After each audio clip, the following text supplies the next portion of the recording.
Siapa yang merekam ini? Ya nanti bisa otomatis dua-duanya kerekam. Oh ya, siap. Oke. Oke, kita mulai ya.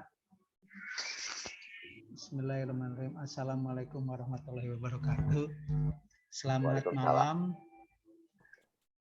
bapak-bapak ya ini semuanya. Malam ini kita akan membahas tentang rancangan peraturan daerah ya Kota Tasikmalaya berkaitan dengan pelestarian kebudayaan. Nah, barangkali untuk memulai ini kita ingin tahu dulu gambaran umumnya. Ini tuh isu soal apa gitu. Barangkali Kang Nizar akan menerangkan ya secara umum apa pembahasan ini gitu ya, berkaitan dengan pelestarian kebudayaan ini. Itu dulu Kang Nizar, silakan. Baik, terima kasih Kang Iman Abda yang saya banggakan. Jadi ini sangat mendadak, saya mendapat undangan untuk menghadiri dengar pendapat besok hari Kamis ya, jam 9, dan saya mendapatkan satu fotokopi rancangan Perda penyelenggaraan kebudayaan daerah. Tentu daerah yang dimaksud di sini adalah Kota Tasikmalaya. Namun demikian, saya berpikir ini kan seperti STNK-nya, PPKB-nya nggak ada. Jadi saya akhirnya mencari ke beberapa teman untuk mendapatkan naskah akademiknya. Dan alhamdulillah naskah akademik didapat itu setengah jam sebelum kita Zoom nih, Kang Iman. Dan setelah saya baca sekilas, ternyata di naskah akademik yang dibagikan ini muncul naskah akademik untuk Perda pelestarian kebudayaan daerah, dan di rancangan perdanya pun turunannya dari naskah akademik itu judulnya adalah Perda pelestarian kebudayaan daerah. Nah, saya pikir ini hal yang perlu kita sikapi bersama, dan saya mengapresiasi segenap komponen yang terlibat di dalam perencanaan ini, terutama eksekutif dan legislatif yang aspiratif terhadap arus bawah dari masyarakat. Begitu mungkin sekilas prolog dari acara ini, yaitu Sabulang Bentor versi Zoom. Gitu. Oke. Kang Iman, mangga. Ya, mohon Kang Nizar untuk penjelasannya ya. Nah, itu kan barusan sudah ini ya, secara umum dijelaskan bahwa ini tuh ada sebuah rancangan peraturan daerah yang berkaitan dengan pelestarian kebudayaan ya di daerah Kota Tasikmalaya. Nah, sebetulnya apa sih isu-isu atau yang strategis, isu-isu strategis atau isu-isu kritis yang bisa diungkap dari rancangan peraturan daerah ini? Barangkali Kang Dr. MJ bisa menjelaskan. Silakan Kang.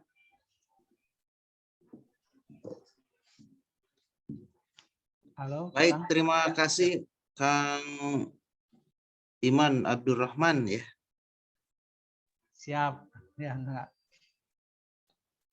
Ya, salam buat teman-teman semua. Ini sebenarnya kajian yang cukup menarik terkait dengan Ranperda yang besok itu hari Kamis ya, tanggal 3 mau ada dengar pendapat di DPRD Kota Tasikmalaya gitu kan. Tetapi tentu kita sebagai masyarakat perlu ada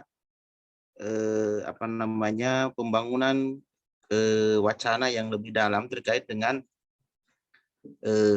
Ranperda ini gitu ya. Kalau saya melihat begini, ada beberapa hal yang perlu dipahami di dalam konteks membuat sebuah rancangan atau membuat perda daerah yang tentu ini harus memiliki akar yang kuat kepada tradisi yang dimiliki oleh masyarakat setempat, itu satu.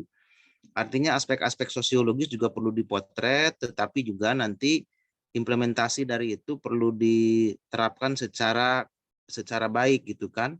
Jadi tidak semua unsur-unsur budaya atau budaya lokal yang ada di, atau mungkin bahasa mereka, bahasa teman-teman yang membuat perda itulah kebudayaan, tidak semua budaya bisa diakomodir dalam diakomodasi dalam sebuah perda gitu kan.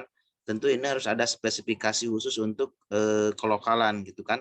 Karena di dalam konteks negara Indonesia ini kan ada payung hukum yang nanti Dr. Erlan bisa menjelaskan lebih rinci terkait dengan persoalan aspek yuridis yang tentunya juga harus terkait ya, antara perda dengan aspek yuridis yang lebih tinggi, itu juga tidak boleh bertubrukan, harus seiringan gitu kan.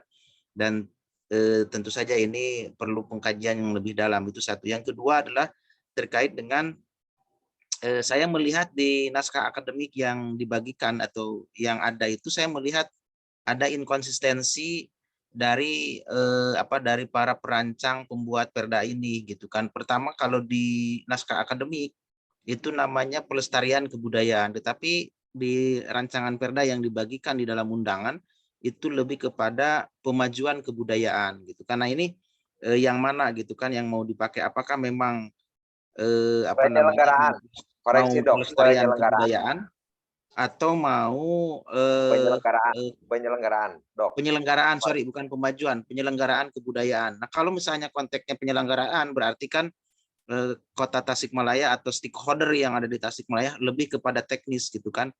Nah, ini perlu direnungkan secara mendalam dan perlu dikaji juga secara kebahasaan nanti, apakah perbedaan antara pelestarian dengan dengan yang ranperda yang dibagikan gitu kan, itu perlu ada pertimbangan-pertimbangan lebih dalam gitu kan. Tetapi saya melihat di ranah nasional sebenarnya sudah ada undang-undang tentang kebudayaan, tapi judulnya itu adalah Undang-Undang tentang Pemajuan Kebudayaan, itu kalau tidak salah nomor 5 tahun 2017 gitu kan. Nah, ini mungkin harus ada konektivitas antara undang-undang yang lebih tinggi dengan yang ada di daerah gitu kan. Berikutnya adalah terkait dengan kalau misalnya ranperda itu mau digunakan di Tasik, apakah itu akan mencakup seluruh kebudayaan yang ada di Tasik gitu ya, khususnya di Kota Tasikmalaya, atau memang harus dispesifikasi gitu kan, dikhususkan kepada budaya lokal yang dimiliki oleh warga Kota Tasikmalaya. Karena kalau bicara kebudayaan, saya pikir itu terlalu luas gitu kan, seluruh aspek pemikiran, norma, etika, produktivitas, itu semua juga menyangkut persoalan-persoalan yang terkait dengan kebudayaan. Saya sehari-hari mengajar sosiologi di situ, dan tentu kan kalau kita bagi tentang kebudayaan itu ada yang kebudayaan material, ada imaterial. Jadi kalau penggunaan kebudayaan saya rasa itu terlalu luas gitu kan. Saya lebih cenderung menyarankan agar lebih ke konteks lokalitas yang ada di Kota Tasikmalaya gitu kan, sehingga bisa terukur dan bisa dalam konteks implementasinya bisa berjalan lebih bagus gitu kan. Dan berikutnya terkait dengan ranperdanya, dari 3 hal yang ingin sampaikan. Pertama dari sisi konten law-nya ya, dari pasal-pasal, saya melihat di ranperda itu masih belum lengkap, belum ada sanksi. Belum ada sanksi, artinya nanti bagaimana nanti tahap implementasinya ketika ada pelanggaran. Hukum yang bagus itu adalah memuat sanksi, reward and punishment-nya. Punishment-nya ini di ranperda itu belum muncul gitu kan. Karena setiap pasal itu kan mengandung makna apakah itu ada sanksi atau tidak gitu kan. Nah, itu nanti harus ditegaskan di bab-bab akhir sebelum penutup itu harus ada sanksi. Itu terkait dengan content law. Yang kedua terkait dengan struktur law-nya. Nanti siapa yang akan menegakkan perda ini ketika ada pelanggaran, ketika ada penegakannya di lapangan gitu kan. Dan terakhirlah terkait dengan culture law. Culture itu budaya hukum ya. Yang nanti pada tahap implementasinya apakah masyarakat sudah sadar, dan tentu ini perlu ada sosialisasi yang lebih masif di tengah-tengah masyarakat. Jadi 3 hal itulah yang saya pikir perlu perlu diantisipasi oleh para pembuat perda atau para penentu kebijakan yang ada di Kota Tasikmalaya. Saya pikir untuk sementara itu aja dulu, nanti kita akan lanjut ke diskusi lebih mendalam. Terima kasih. Assalamualaikum warahmatullahi wabarakatuh. Waalaikumsalam warahmatullahi wabarakatuh. Terima kasih Kang Dr. MJ untuk apa namanya meng-highlight ya beberapa isu yang berkaitan dengan ini. Barangkali nanti butuh dijelaskan lagi, tapi saya coba sekilas ya. Pertama, isu berkaitan dengan apa ini kebahasaan ya barangkali nanti. Apakah judulnya akan penyelenggaraan kebudayaan atau pelestarian budaya ya? Nah, itu juga isu yang pertama yang mungkin barangkali bisa didiskusikan. Yang kedua, apakah Reperda ini sudah dijadikan apa menjadi apa berkaitan atau dirujuk kepada undang-undang tentang kemajuan kebudayaan ya yang sudah ada atau berdiri sendiri. Nah, yang ketiga barangkali berkaitan dengan tadi itu apa lebih lokalitas ya. Apakah isinya itu lebih spesifik lokalitas Tasikmalaya atau yang umum ini yang akan dikaji. Dan yang terakhir nih yang saya kira penting juga siapa aja sih sebetulnya yang kalau misalnya Raperda ini hadir nanti kan akan ada 3 ya. Pertama aturannya, yang kedua penegaknya ya, penegak hukum atau penyelenggaranya, dan yang ketiga adalah siapa yang diatur gitu ya. Nah, itu yang barangkali penting sebagai struktur hukumnya nanti. Itu sekilas dari yang saya tangkap ya. Barangkali nanti kalau ada yang masih ketinggalan nanti Kang MJ yang akan menjelaskan lagi. Tapi sebelum ke sana saya ingin undang Kang Erlan untuk juga memberi masukan nih. Kang Erlan, silakan. Apa saja sih sebetulnya isu strategis yang ada dalam soal-soal ini? Silakan Kang.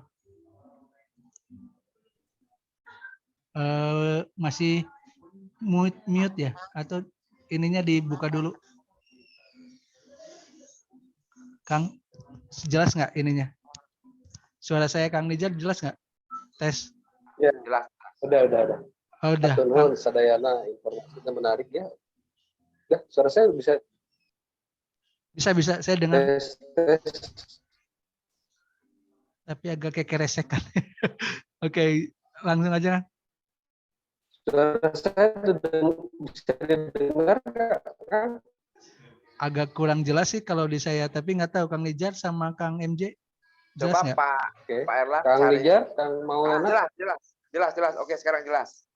Oke, siap. Oke, dan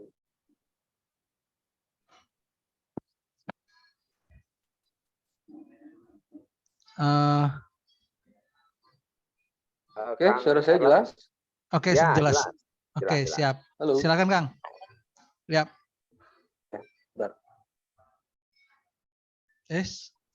Wah, log out otomatis kayaknya ini deh koneksinya agak kurang ya, Kang Erlan. Kang Nijar,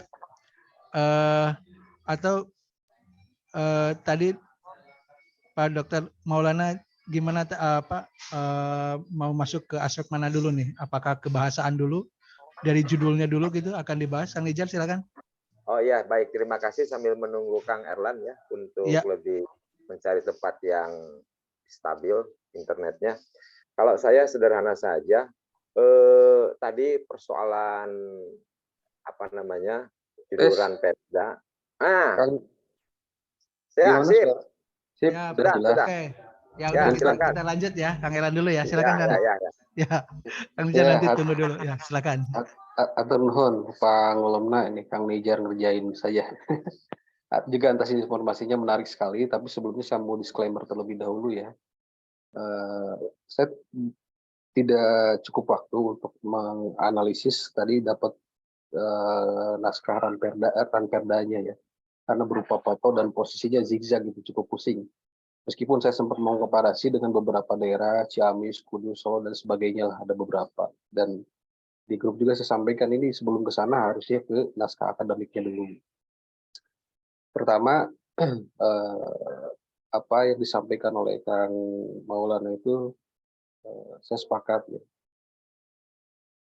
Pertama soal namanya dulu, nama nomenklaturnya apa sih? Dan saya juga belum tahu apakah ini sudah masuk dalam prolegda atau tidak. Itu mesti dicek Kang Nijar ya, apakah masuk dalam prolegda atau tidak rancangan perda ini.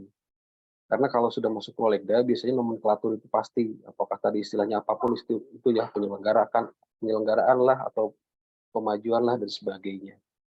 Nah, kemudian tadi sebetulnya kalau dilihat, saya hanya baca skip sepintas saja yang disebut Kang Maulana tadi Undang-Undang 5 2017 sebetulnya sudah ada, sudah dicantumkan di naskah akademik ya. Berarti itu asumsinya bahwa itu sudah terkoneksi. Secara ini saya sebetulnya mengapresiasi atas upaya tersebut, ya, atas upaya tersebut. Kenapa? Karena memang penting juga soal ini. Kebanyakan kalau melihat kan soal cagar budayanya ya.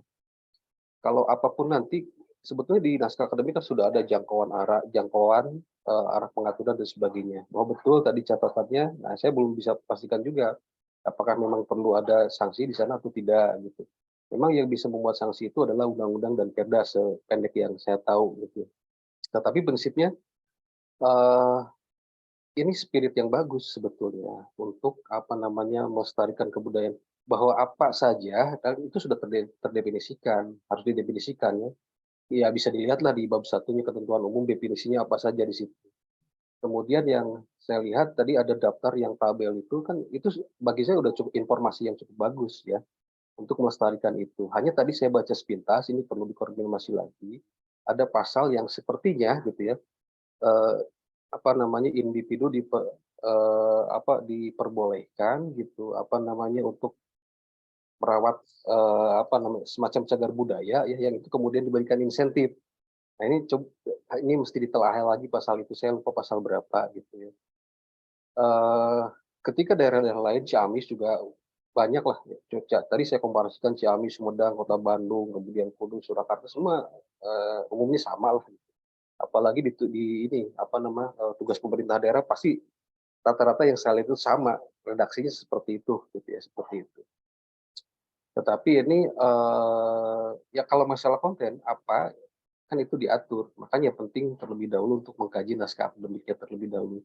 Tetapi di naskah akademik ini sudah lengkap, sudah ada naskah akademiknya, kemudian di belakangnya ada lampirannya berupa naskah perdanya. Kan ini proses awal ya, proses awal. Kalau ada undangan seperti itu juga hal yang saya apresiasi, karena di situ di dalam proses penyusunan naskah akademik itu kan ada proses konsultasi publik ya. Paling tidak ada beberapa tahap dan ini masih proses panjang, belum sampai ke pengesahan, nanti ada proses internal di DPRD gitu. Saya kira bagus kalau memang konsultasi belum ada. Tadi saya juga baca Lingayoni yang di India sudah ada masuk. Kan itu sesungguhnya kalau bisa diinventarisir bisa menjadi aset ya, aset. Tapi yang tadi pasal yang saya lupa individu yang mungkin misalkan ada bangunan, nah, saya memelihara di situ maka saya bisa dapat insentif. Nah itu perlu ditelaah lagi pasal itu ya. Persisnya saya lupa itu. Nah mungkin itu dulu Kang Iman ya. Turnuhun tiasa tepang. Ya, ini Kang yang diundang siapa, Kang Nijar atau siapa? iya. Saya juga ini moderator dadakan. Tapi malahan belum baca kan naskah akademiknya dan lain sebagainya. Jadi pembikin ini aja link Zoom saya. Oke. Saya juga barusan scroll cepet aja, intinya udah masuk lah. Cuma nanti tolong juga tanyakan Kang Nijar apakah ini rancangan ini sudah masuk ke dalam prolegda atau tidak. Gitu. Ya, oke gitu ya. Berarti tapi memang itu, ada yang kedua yang soal penamaan, betul yang apa disampaikan Kang Maulana itu. Namanya apa sih gitu. Sebetulnya namanya apa saja boleh saja, yang terpenting apakah ini perda ini merupakan perda amanat dari peraturan turunnya, kan bisa begitu ya, bisa juga tidak gitu. Tetapi Kang pasti ada ya. Ya, boleh dijelaskan nggak sebetulnya proses untuk membuat perda ini gimana ya? Tadi kan ada naskah akademik, ada dimasukkan di prolegda, ada proses konsultasi publik. Ini tuh tahapannya kayak apa ya biasanya? Boleh nggak dijelaskan dulu? Naskah akademik itu kan bagian dari perencanaan. Kalau ada tahapan perencanaan pelaksanaan. Di dalam naskah akademik juga ini sebetulnya prosesnya panjang. Misalnya kalau sebuah perda itu ada sasarannya apa, nah sasaran itu harus terlibat. Kalau ada undangan saya kira itu bagus. Saya belum tahu siapa saja pihak yang diundang. Itu bagian dari konsultasi publik, bagus. Nah ini Oke. nggak langsung jadi gitu ya naskah ini. Mungkin Ya. naskahnya juga ada perbaikan terlebih dahulu, baru nanti itu kan sudah ada tuh di naskah disebutkan tim pekajinya siapa saja.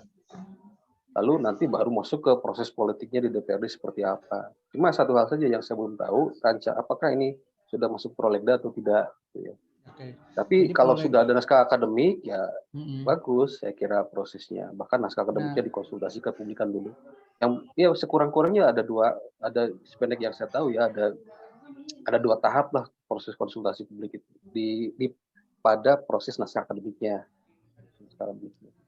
jadi yang harus diperjelas itu adalah apakah ini konsultasi publik untuk naskah akademik atau pada Enggak, ini rancangan udah perdanya ya? pasti Ke raperdanya. konsultasi publik saya kira ya. Oke. Nah, nanti diinventarisir siapa yang hadir di situ, siapa saja gitu. Supaya juga jangan konsultasi publik itu hanya sekedar menjustifikasi ya bahwa Ranperda ini sudah ada naskah akademiknya, sudah ini. Oh, gitu Karena ya. itu kan Jadi, ruang dialogis di situ. nah, Apa apa yang sebetulnya ideal ya untuk konsultasi publik? Apakah komunitas-komunitas tadi yang disebutkan kan banyak sekali tuh sanggar seni atau macam-macam ya, ada cagar budaya itu harus dihadirkan atau gimana Kang? Yang ya, sebetulnya sebagai konsultasi publik yang baik. iya, itu kan bagian dari ruang kalau meletakkan demokratisasi di dalam proses penyusunan perda ya salah satunya itu konsultasi publik itu.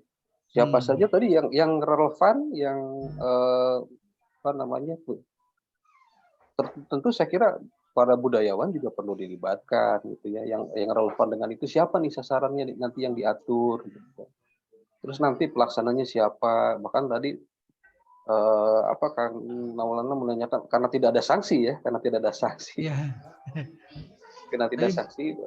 Ya. Ya kalau perda pasti penegaknya ya Satpol PP lah begitu ya. Cuma nanti kontennya seperti apa? Apakah itu misalnya sanksinya berupa apa atau dikembalikan kepada peraturan yang berlaku dan masih belum kelihatan.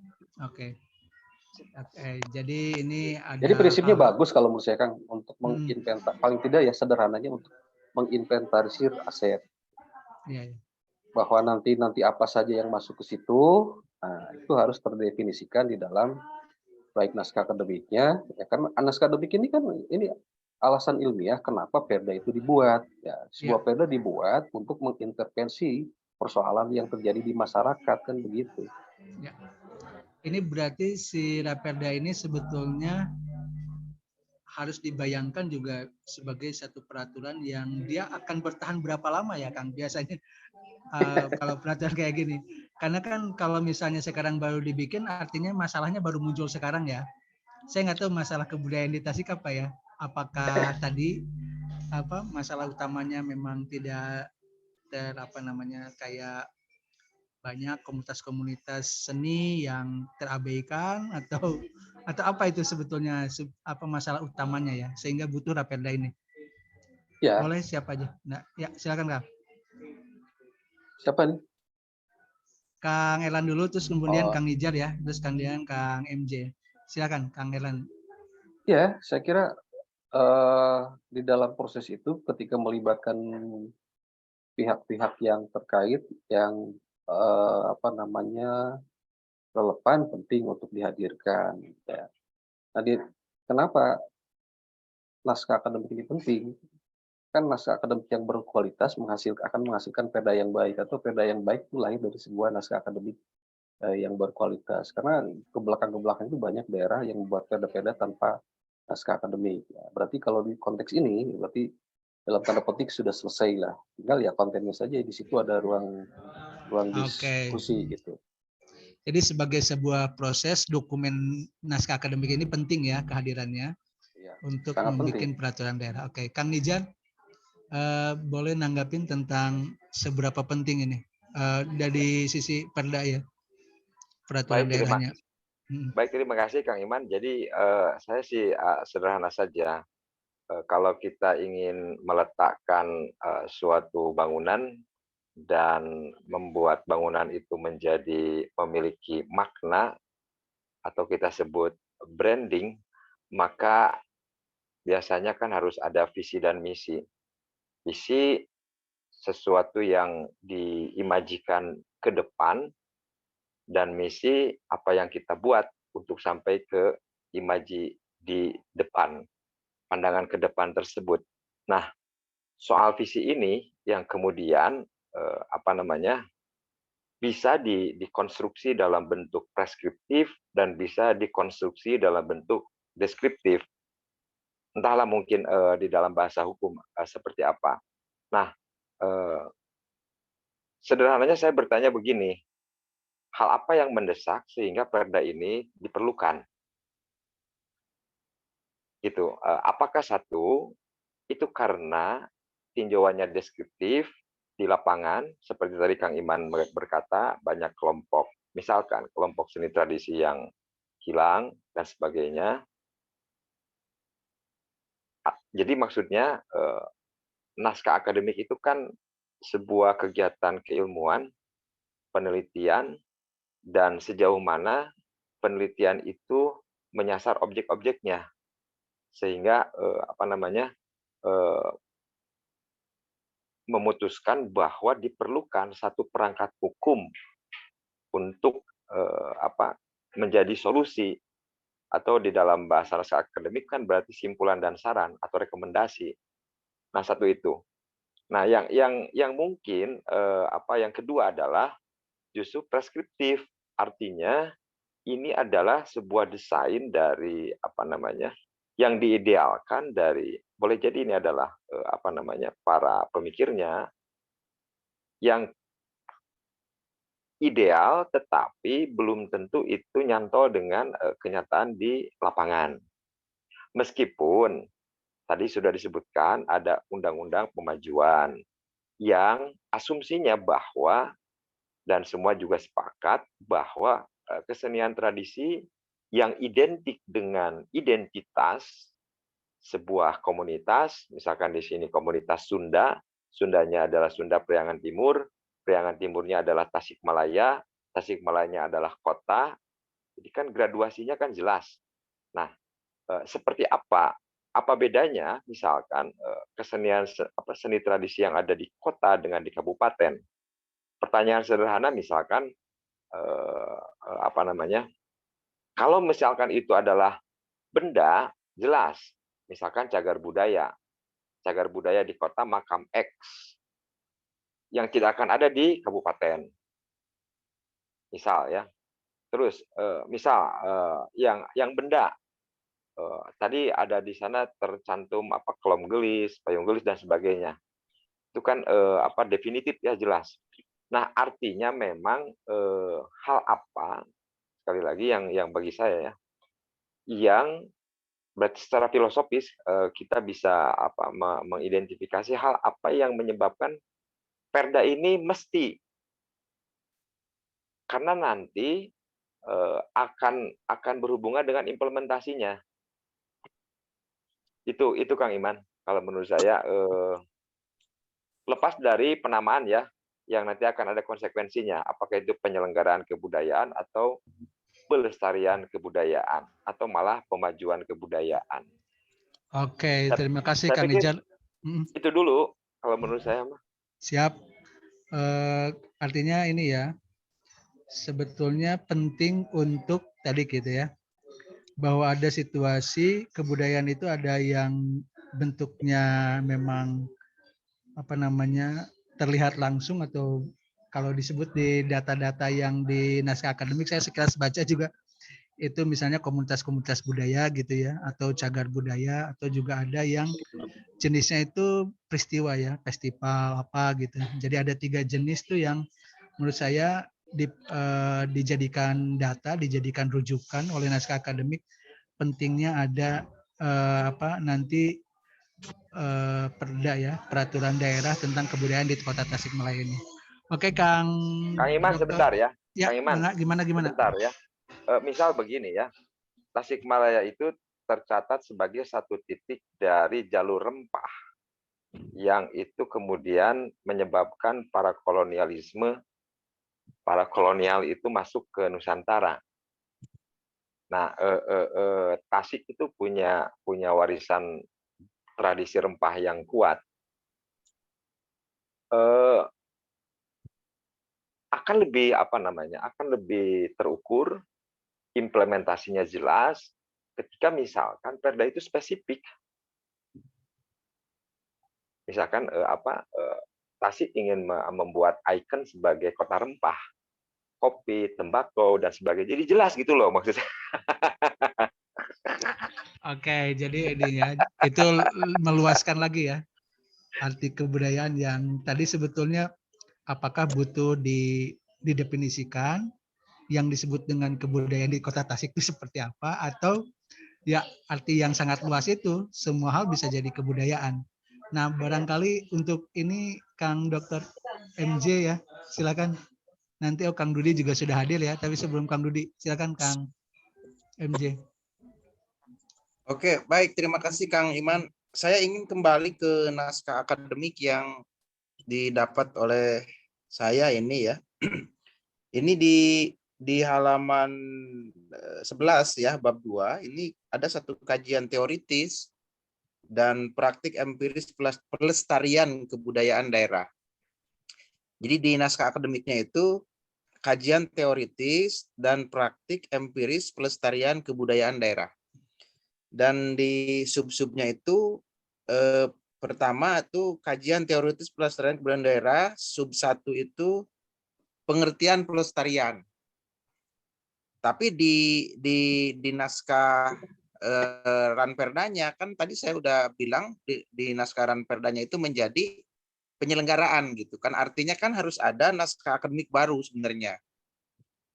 Kalau misalnya tidak, ini kan semacam begini, di naskah akademik bicara tentang pengertian pelestarian, sementara di Ranperda itu bicara tentang penyelenggaraan. Nah, ini juga perlu konsistensi ini di mana gitu kan? Apakah memang memakai naskah akademik yang dibikin oleh tim ahli, atau memang tadi ada naskah akademik lain gitu kan terkait dengan pembicaraan pengertian di Ranperda itu gitu kan, terkait dengan perda penyelenggaraan gitu kan. Jadi ini yang inkonsisten ya penamaan ya, ya, tidak artinya konsistennya penamaan.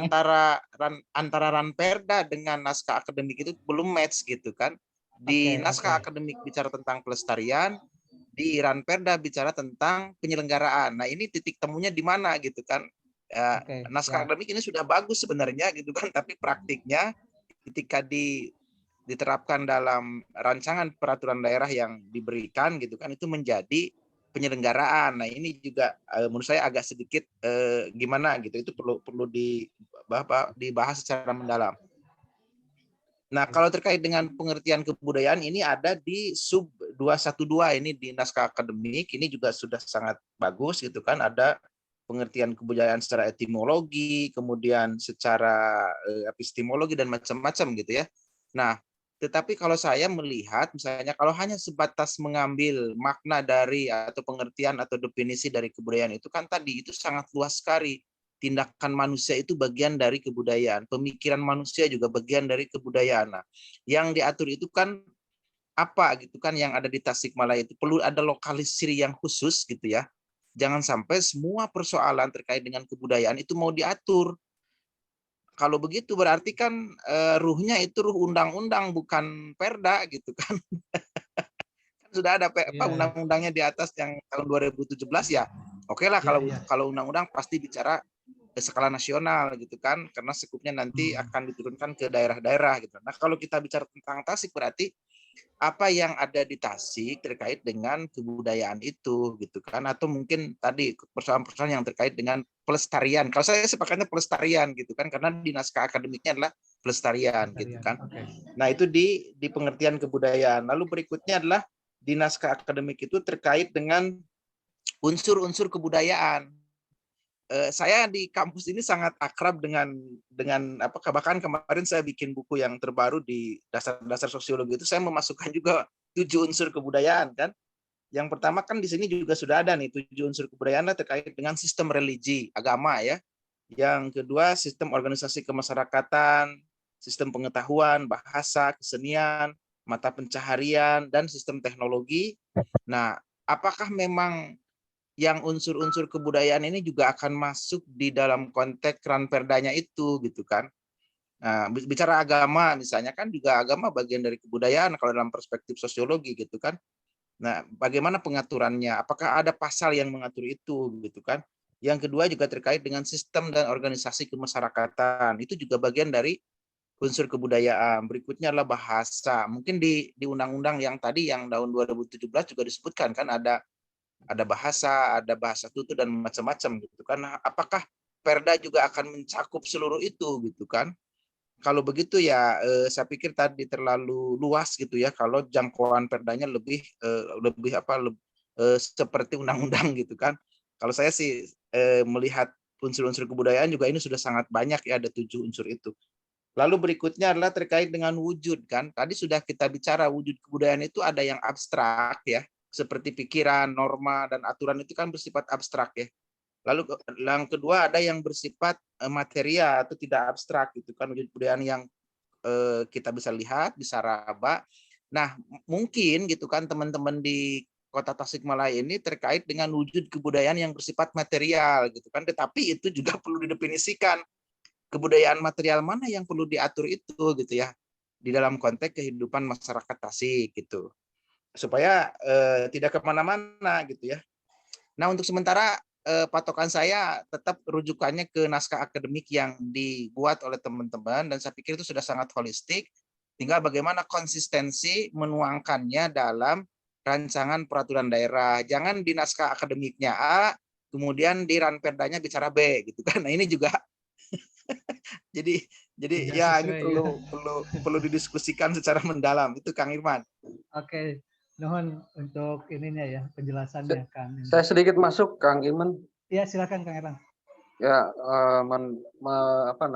melanjutkan tadi pertanyaan menarik dari Kang Maulana ya soal meski sudah saya sebutkan tadi inkonsistensi nomenklatur antara di naskah akademik dengan di Ranperda.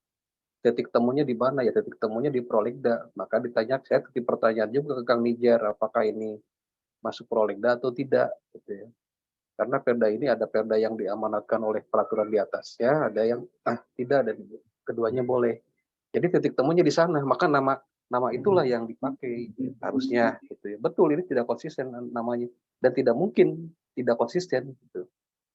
Maka titik temunya saya kira di sana dicek apakah ini sudah masuk Prolegda atau tidak ya sebagai Perda prioritas.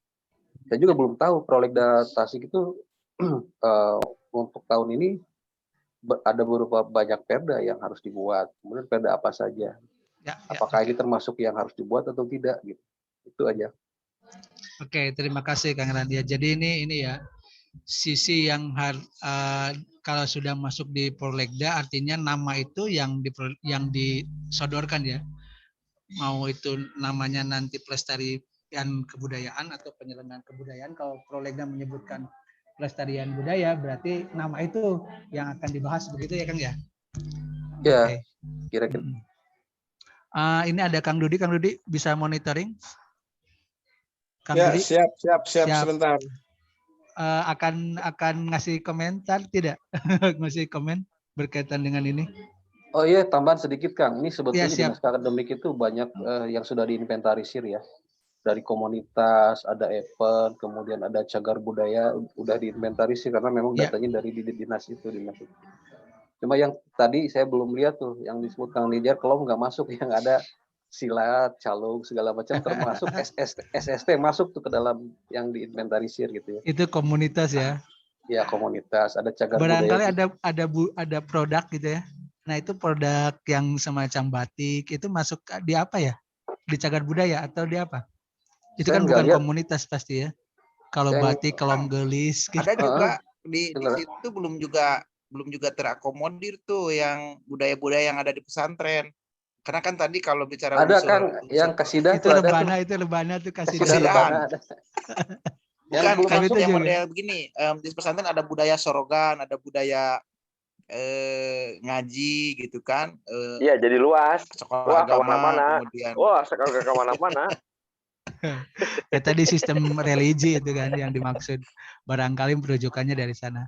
Nah ini sebelum yang lain ya Kang Dudi nih udah siap-siap. Kang Dudi silahkan. Ya, saya teh naon teh teman-teman besok ya ada yang ikut nggak di ini di dengar pendapat? Saya Oh diundang. iya. Oke, siap. Saya juga dapat undangan ini. Oke. Nah, bahannya belum dapat. Jadi ya di Nizar malah baru dikirim barusan itu lagi buka-buka gitu. Titik mana yang ini karena memang ya kalau dilihat dari ini sih sebetulnya yang tadi juga sudah cukup ini ya. Cuma memang kalau peraturan daerah itu Perda itu kan memang teknis ya, ngatur sangat teknis gitu. Umpama Perda-perda parkir gitu ya. Ya artinya memang harus sedetil itu gitu. Oke, ya. Harus Berarti ya. sedetil itu. Ya, Termasuk misalnya ada Perda retribusi daerah umpama gitu ya. Perda retribusi daerah itu kan secara detail jelas mengatur bahwa parkir di sekian gitu ya, tarif parkir sekian gitu untuk objeknya jelas gitu ya. Kemudian SOP-nya jelas, retribusi SOP-nya jelas. tower berapa gitu ya. Jadi langsung ditindaklanjuti dengan ya paham gitu ya. Nah, kalau ini budaya yang kayak gitu-gitu memang rada iya oge-nya gitu. Nah, tadi teh bisa kemana-mana gitu. Memang termasuk kalau dilihat dari ini, saya can maca ya teh. Iya, Jadi iya. belum baca. Jadi kalau lihat dari ini budaya mah dinamisnya. Terus memang ada konvensi, ada inovasi kan gitu. Nah, Betul. pasti selalu ada ketegangan antara itu konvensional. Nah, yang konvensional teh apa memang harus dirawat. Nah, terus relevan nggak dengan yang sekarang kan begitu sebetulnya. Kalau tidak relevan, kenapa mesti masuk ke pelestarian gitu ya? Ya tinggalkan gitu kan, gitu. Misal bisa begitu kan? Iya, iya. Umpama karakter karakter ya orang Sunda, orang Tasik umpama gitu ya. Beki nyandung gitu ya. Itu kan salah satu bagian gitu. Aya ngakeun kan gitu. Apa perlu dilestarikan gitu poligami AMJ umpama gitu. itu mah, AMJ itu. Saya diperdakeun eta. Ya umpama Ya itu gitu ya. Kang Dudi, itu bagian dari religiusitas itu. Iya. Sistem Ya, religinya. ya artinya begini. Itu apakah diatur gitu? Ya maksudnya ada detail teknisnya gitu. Detail teknis bagaimana nyandung yang ya seperti itu. Itu kalau itu masuk dari 7 unsur kebudayaan gitu ya gitu. Jadi memang harus teknis, aturannya harus jelas. Jadi ketika ini dijadikan pasal itu harus ya bersifat itu ya mengatur jelas teknis dan detail implementatif begitu. Ya. Oke. Artinya gini ya, gambarannya bahwa Perda itu barangkali memang dia akan menjadi sangat peraturan teknis ya. Iya. Nah, kenapa butuh ada peraturan teknis tentang kebudayaan di Tasikmalaya, di kota Tasikmalaya, Kang Dudi? Kira-kira apa ya penyebabnya? Nah, itu dia. Makanya ini sebetulnya coba kalau kita mau ini ya beberapa gitu. Pelestarian budaya umpama kita belum baca ya. Kalau udah baca bisa ini. Bisa lebih detail gitu ya. Ente iya. Nah, pemerintah daerah melakukan pemanfaat umpama nih kita coba satu aja baca ya bagian kedua perlindungan, pasal 8, perlindungan kebudayaan daerah dilakukan untuk menjaga keberlanjutan kebudayaan daerah. Oke. Perlindungan kebudayaan daerah sebagaimana dimaksud pada ayat 1 dilakukan dengan cara inventarisasi, pengamanan, pemeliharaan, penyelamatan, publikasi, dan pendaftaran kekayaan intelektual. Oke, ini aja yang pasal 8 umpama ya, perlindungan. Ya. Nah, kalau dalam bentuk seperti apa detailnya? Apakah kasus yang terjadi di SMA 5 umpama itu kan heritage. Nah, sekarang dibongkar gitu. Iya. Nah, apakah sudah ada kuasa yang powerful untuk melarang gitu ya, melakukan pelarangan gitu.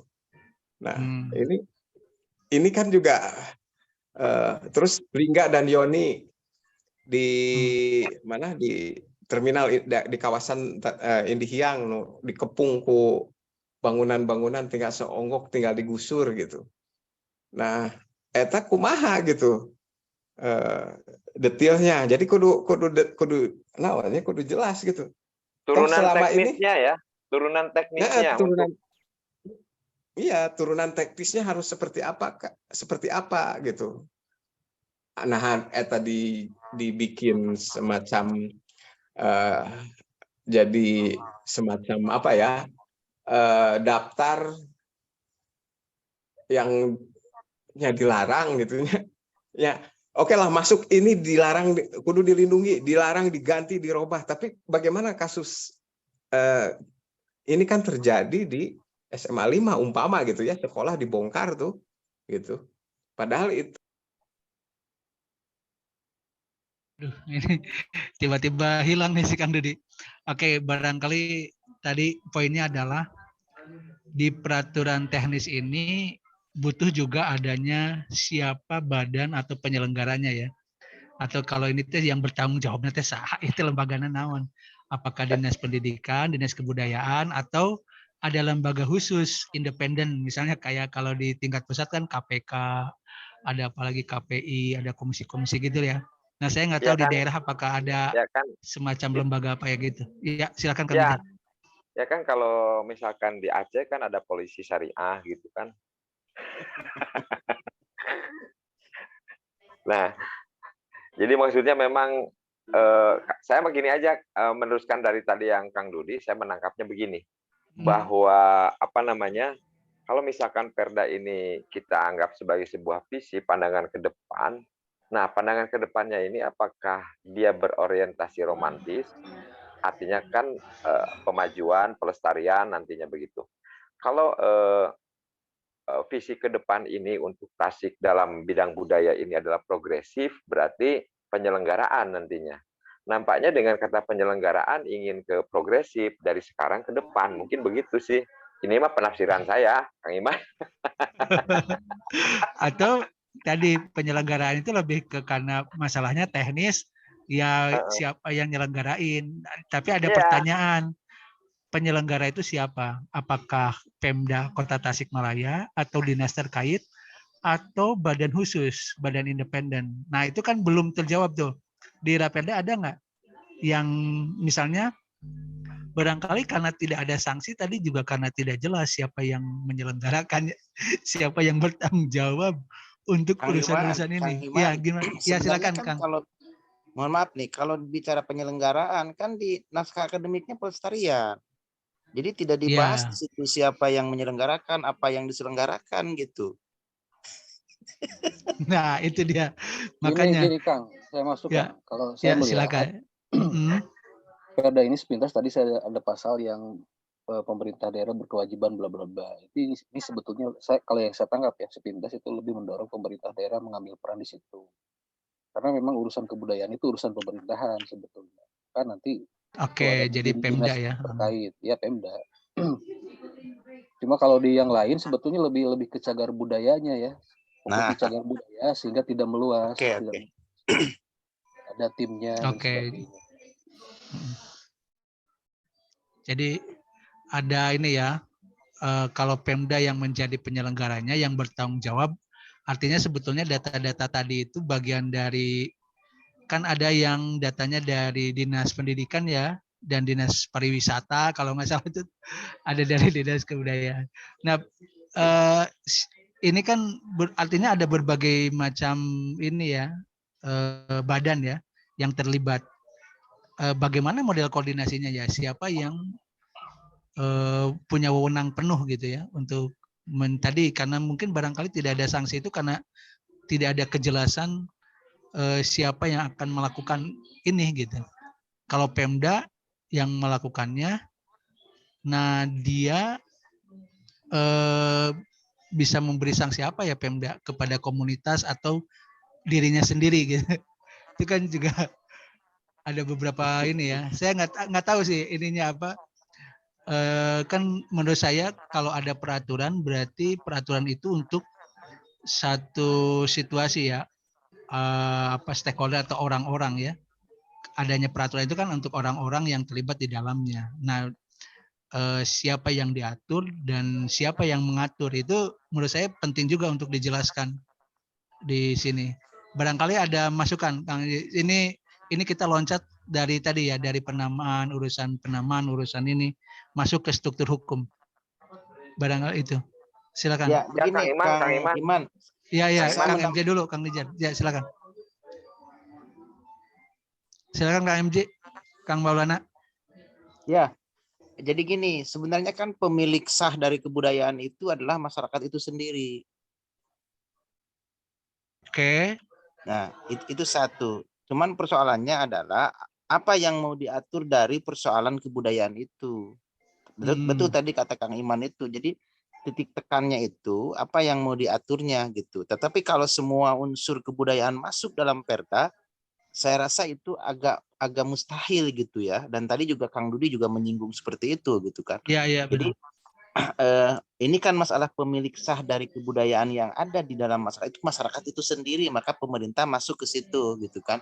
Tetapi yang diatur misalnya apa yang diatur itu, misalnya tentang kebudayaan yang mana, lalu seperti apa, itu satu. Yang kedua adalah terkait dengan tadi struktur law-nya itu, misalnya perlu ada badan tersendiri gitu kan yang mampu mengkoordinasi, karena satu sisi misalnya kebudayaan itu juga ada di pendidikan, satu sisi juga ada di dinas-dinas yang lain gitu kan. Nah, ini perlu ada satu badan khusus yang mampu mengkoordinasi untuk implementasi Perda ini gitu. Kalau nantinya Perda ini menjadi Perda gitu ya, bisa terlaksana di Tasikmalaya.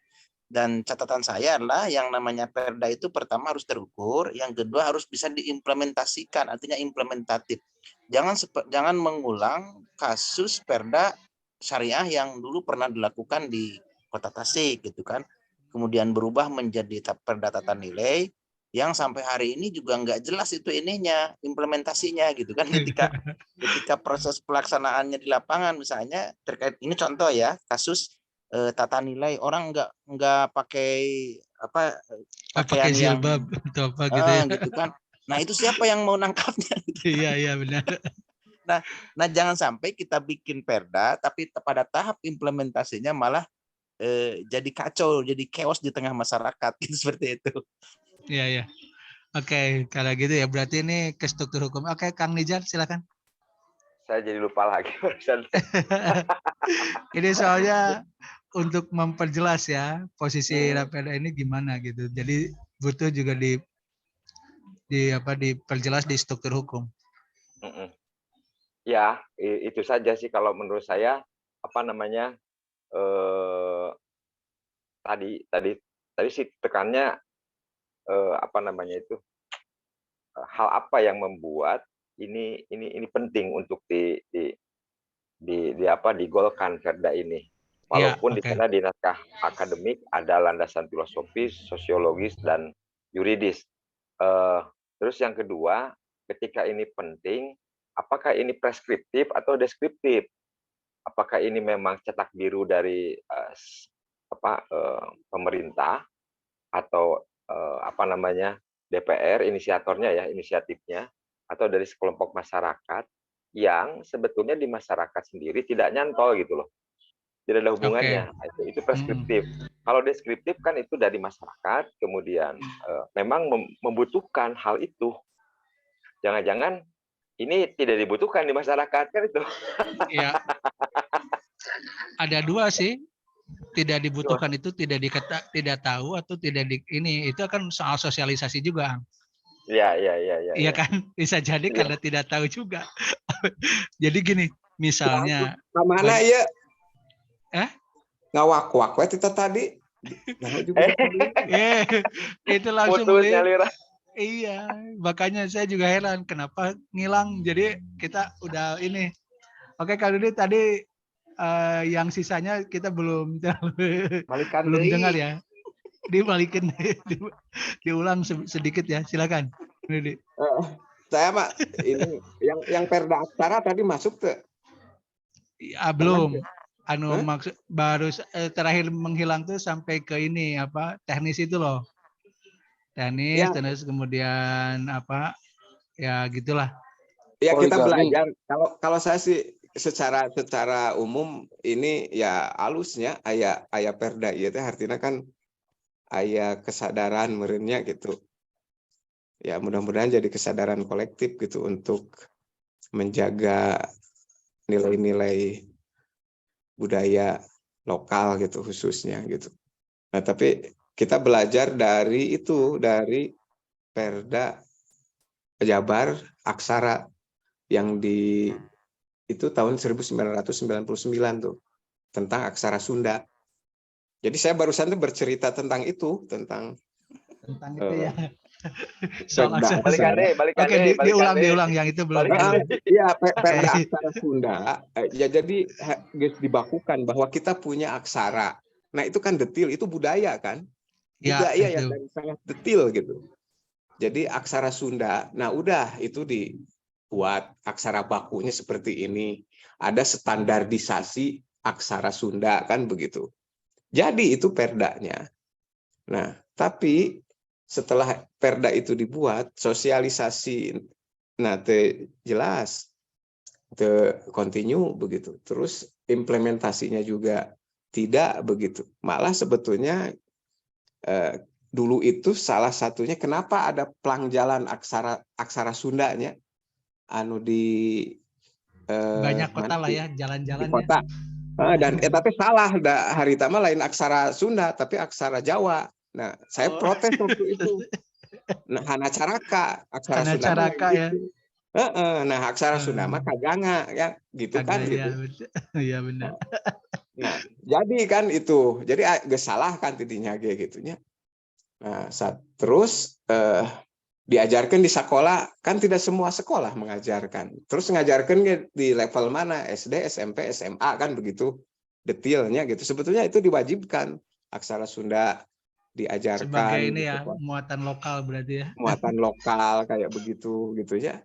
Nah, berkaca dari Perda Aksara provinsi ya gitu ya sama, dan ini detail kan, malah lebih detail, lebih jelas gitu, mengerucut untuk kemana-mana. Sebagai unsur budaya begitu.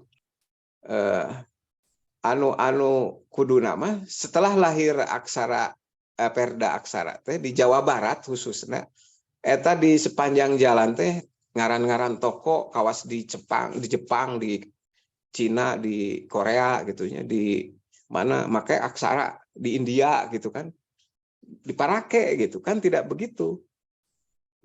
Jadi nya inti nama nya perda iya alus lah gitu, sok atuh lamun ieu mah kudu jadi tah seperti halnya Perda Aksara Sunda harita kudu nama ayeuna teh geus rapang tadi dia teh di Tasik teh ngaran toko ngaran ieu gitu. Jadi, selain Klaten, pertanyaan lanjutannya tuh gini Kang, berarti yang disebut dengan lokal kebudayaan Tasik teh anu naon, sehingga itu yang akan diatur kan kebudayaan lokal Tasik. Nah, itu yang didefinisikan dulu barangkalinya.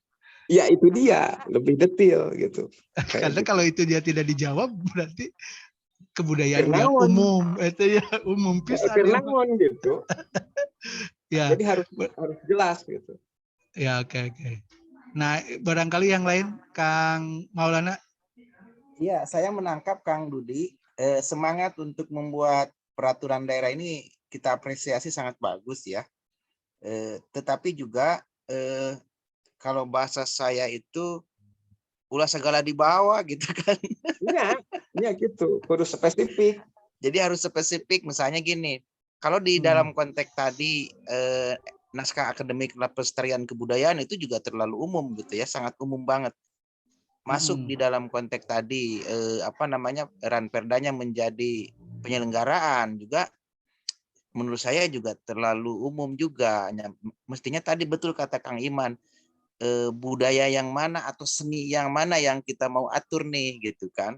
Jadi jangan semua diambil gitu kan, karena nanti secara teknis juga akan mengalami berbagai problem gitu kan kalau semua diambil. Perlu ada riset yang mendalam terkait dengan tadi kebutuhan yang ada di Tasik ini, kebudayaannya gitu. Kalau saya sih lebih cenderung bukan menolak perda kebudayaan gitu kan, tetapi kelokalannya itu, ciri khas lokalnya itu yang perlu kita pikirkan bersama-sama gitu Tasik ini.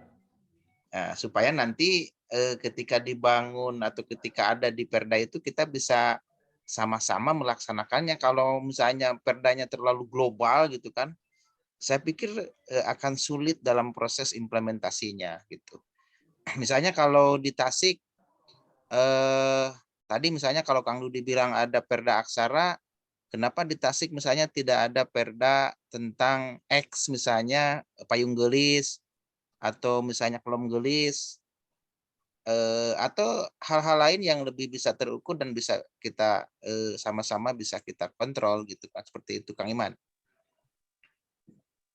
Oke Kang, berarti ini ya tantangannya atau pertanyaan agak krusialnya adalah si Raperda ini akan mengatur budaya apa gitu yang khusus Tasik ya. Lokal Tasik itu yang akan diaturnya itu kebudayaan lokal Tasik itu yang mana gitu ya. Ini juga menurut saya pertanyaan yang cukup menggelitik karena tadi ada banyak ternyata ya kalau secara teori, tapi prakteknya barangkali ini butuh Iya Kang Iman. butuh Kalau dipertegas. Gimana Kang Nijar, silakan. kan kalau ini input datanya itu ada komunitas 173. Ada cagar dalam bentuk makan sekian, ada kuliner. Itu membutuhkan berapa subbadan nantinya? Kalau disebut subbadan atau membutuhkan berapa tim yang akan mengawal itu dalam tataran implementasi teknis. Nah, sementara begini, misalkan untuk cagar di Kementerian Pendidikan kan ada yang namanya Badan Arkeologi Balar. Ya. Nah, terus berikutnya mungkin kita juga harus mengingat bahwa setiap OPD punya tugas dan fungsi masing-masing. Misalkan Disparbudpora, kemudian Dinas Pendidikan, satu lagi Indag misalkan, karena ada ekonomi kreatif. Pertanian juga punya sisi kebudayaannya. Nah makanya kalau menurut saya ini tadi betul semua dikemot dan nanti nggak fokus. Terus kita melihat efektivitas perda ini ketika sudah digolkan ukurannya apa, yang mana gitu. Oke. Apalagi kalau tidak melibatkan apa sanksi. Maksudnya di dalam nomenklatur atau klausul pasal-pasalnya itu tidak ada sanksi. Jadi jangan-jangan nanti betul kata Kang ini MJ seperti halnya perda tata nilai tidak bisa diimplementasikan. Ya, oke. Itu jadi sebetulnya sebagai dokumen barangkali bisa aja ya, tapi apakah itu implementatif atau tidak itu barangkali masih dipertanyakan gitu ya. Nah, tambahan dikit Kang. Ya silakan Kang. Ini ada pasal menarik ya di pasal 2930. Saya bacakan dulu pasal 29 ayat 2. Ini soal penghargaan. Penghargaan sebagaimana dimaksud pada ayat 1 diberikan kepada 3 hal. Instansi pemerintah, masyarakat, dan dunia usaha. Kemudian di pasal 30-nya, ini yang tadi saya sempat bilang di awal. Selain penghargaan sebagaimana dimaksud dalam pasal 15 ayat 1, pemerintah daerah dapat memberikan A. Fasilitas kepada sumber daya manusia kebudayaan untuk mengembangkan karyanya. B. Insentif kepada setiap orang yang memberikan kontribusi dalam pelestarian kebudayaan daerah. Gitu. Sigana memuatanana iya menurutnya. Kemudian Oh, kalau gitu ya. Oke, oke. dibaca Undang-Undang Nomor 5 tahun 2017 tadi ada di situ disebutkan RIP. Nah, ini jangan-jangan sebetulnya kalau mau ke sana mesti Perda RIP-nya dulu, ya rencana induk pemajuan kebudayaannya dulu gitu. Ya. Hmm. Berarti Kayak itu pari sebetulnya payung utamanya sih di Undang-Undang Nomor 5 itu ya, tentang ya pemajuan salah kebudayaan, baru satunya. diturunkan menjadi Perda ini. Ya. Nah, kalau Ini misalnya gimana sebentar. coba? Misalnya apa kepariwisataan ya kan ada Perda penyelenggaraan kepariwisataan, ada Perda tentang rencana induk pengembangan kepariwisataan. Nah, sebelum ke penyelenggaraan harusnya rencana induk pengembangannya dulu gitu. Perda itu dulu kalau sepintas Oke, saya oke. tangkap begitu ya. Ya, ya, Ini ya. kan langsung ke penyelenggaraan ya. Ya, ya. Belum ini ya, belum ada apa namanya satu step menjelaskan dulu apa aja nih yang disebut dengan kekayaan budaya di Tasik itu ya. Nah, setelah itu baru diselenggarakannya kayak gimana gitu ya. Oke, Kalau jadi simpel mah menurut saya udah aja spesifik ke cagar budaya gitu. Tapi spiritnya ini harus kita apresiasi betul kalau Kang Dodi bilang ya. Ada sense of belonging lah bahwa memang luas sekali ini soal budaya itu. betul, betul. Punten ti Kang abdi cekap Erlan, sakieu abdi saya ini permiyosannya. nyambung. Siap, Barusan sebentar Kang ya. Erlan bilang itu yang induk pengembangan induk ya. Rencana induk pengembangan. Nah, itu saya pikir agak apa namanya kalau itu dielaborasi lebih dalam itu justru bagus itu. Nanti bisa kena ya betul. Jadi kita di hulunya dulu nanti ke hilirnya bisa mengikuti gitu. Ya kalau saya tangkap ini memang Perda ini mendorong pemerintah daerah untuk lebih berpihak terhadap kebudayaan lah gitu ya. Apapun Ya, ya. itu ya yang budaya yang luas itu. Cuma yang spesifik kalau menurut saya udah cagar budaya aja dulu. Tadi seperti yang khawatir juga ya apa yang disampaikan Kang Dudi kan Linggayoni sudah masuk sebetulnya ke list ini gitu. Mungkin sampai di Iya. situ.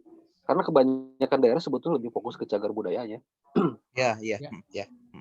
Ya abis sementara gitu punten abis tipayunnya. Jadi Siap. kesadayana. Oke, Nuhun. Kita juga barangkali sebentar lagi ya kan. Nuhun kan. Ya. Udah Sami-sami. Nah, ada maleos. Eta Ya, belum goreng dielaborasi anu masalah gaji untuk para pekerjanya. soalnya ranginang termasuk ka dia saya punung kan.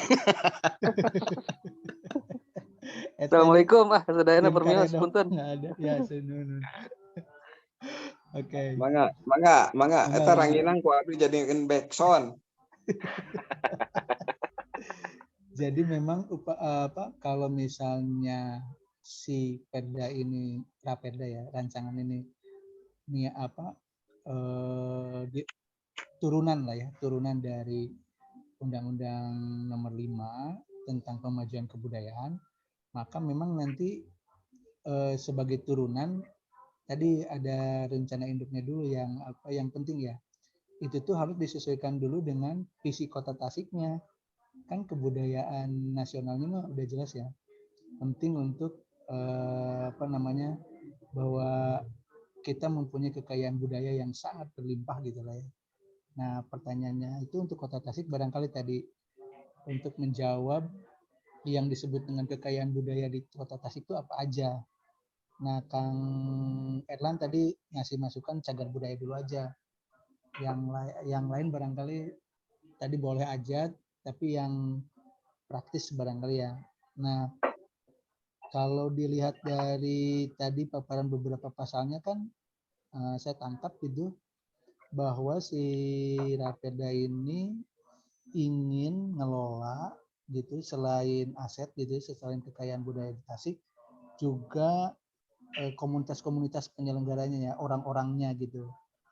Jadi ada soal bagaimana komunitas atau orang-orang ini juga dapat subsidi gitu ya dari adanya Raperda ini. Nah barangkali itu sih Kang Nijar kalau ini apa yang saya tangkap ya. Apakah ada beberapa isu yang saya memang masih penting ya. Pertama soal tadi melokalisir ya, apa yang disebut dengan kekayaan budaya Kota Tasik. Nah itu juga penting untuk didefinisikan, dan itu yang akan diatur kan dalam Rapeda ini. Yang kedua, siapa yang akan ngaturnya nanti gitu kan? Nah, yang akan ngaturin itu siapa? Jadi yang di Rapeda itu harus jelas. Kalau dinas, bagaimana model koordinasinya gitu. Yang ketiga tadi di struktur hukumnya ya. Di struktur hukum kan ada juga sanksi ya. Sanksi itu kan berkaitan dengan siapa yang tadi bertanggung jawab. Kalau pemain kan komunitas-komunitasnya pasti pemain lah ya. Apa namanya? Jadi dia yang diatur gitu. Komunitas budaya di Tasik. Tapi nah kalau komunitas ini salah, yang disebut dengan salahnya itu kayak apa gitu sehingga harus dikasih sanksi. Ini juga penting ya. Barangkali apa bahasan-bahasan yang agak detail gitu. Barangkali gitu Kang. Atau kasih masukan lagi Kang. Silakan. Ya, terkait dengan sanksi ya. Closing statement aja, Kang Iman semuanya. Kang Oke, Nijar, oke. saya bentar lagi ini masalah sanksi ini. Wih, mantap, silakan. Jadi kan gini, kalau misalnya dalam Perda itu dicantumkan sanksi, kan dalam aturan itu bisa dua ya kemungkinan sanksi itu. Yang pertama bisa sanksi administratif ya, tapi itu kan tidak berdampak pada apa namanya ya lemah lah gitu kan kalau bersifat administratif. Yang kedua sanksi pidana. Nah ini juga sebenarnya kan di Perda itu kekuatannya mau seperti apa gitu. Nah apakah hanya sebatas nanti kalau dicantumkan itu ada sanksi administratif misalnya terkait dengan para pelaku kebudayaan yang ada di Kota Tasik atau memang kepada masyarakat yang melanggar ini kan akan jadi problematik. Orang yang tidak melakukan kebudayaan tertentu misalnya kan atau misalnya tidak melakukan pelestarian atau melanggar pelestarian gitu kan. Apakah hanya sebatas administratif atau memang nanti dikaitkan dengan sanksi pidana yang lebih tegas gitu kan agar ada efek jera gitu kan. Nah ini perlu dipikirkan secara mendalam aspek-aspek yang terkait dengan sanksi itu. Jadi tidak mudah juga untuk mengkaitkan antara pasal satu dengan pasal berikutnya, lalu kemudian muncul sanksi gitu seperti itu. Karena kalau udah masuk ke sanksi, bisa saja kan sanksi itu apakah ke institusi atau ke lembaganya atau ke personnya itu dua yang jadi objek sanksi itu gitu seperti itu. Itu Kang, makasih. Ya, siap. Mohon Kang. Ya memang objek hukum selalu dua ya, orang dan lembaga gitu ya. Nah, Ya. saya kira pembicaraan kita udah lumayan luas ya kemana-mana, tapi ada yang mempertajam gitu ya kira-kira tadi pada kesimpulan bagaimana menjelaskan yang disebut dengan kebudayaan Tasik, Kota Tasikmalaya itu apa.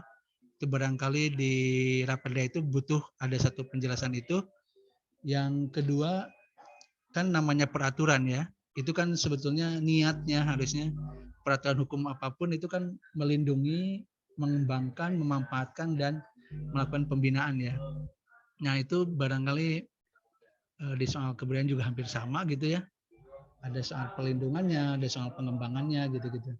Ada soal pemanfaatan dan ada soal pembinaan pada komunitas yang memajukan kebudayaannya. Barangkali itu tadi soal struktur hukum saya kira ya penting juga diperjelas siapa nanti yang akan bertanggung jawab atau menyelenggarakan lah ya perda ini dan dia mengatur apa, siapa yang diatur ya. Oke, untuk itu barangkali saya minta closing statement dari masing-masing ya, 1 menit tidak lebih ya. Silakan, Kang Nijar dulu, terus ke Kang Dudi, terus nanti ke Kang Maulana Janah ya. Silakan Kang Nijar. Halo, Kang Nijar, closing Terima statement. kasih. Ya, terima kasih. Dari awal saya sudah sangat bahagia, mengapresiasi membaca naskah akademik dan rancangan perdanya, betapa ini adalah antusiasme dari masyarakat.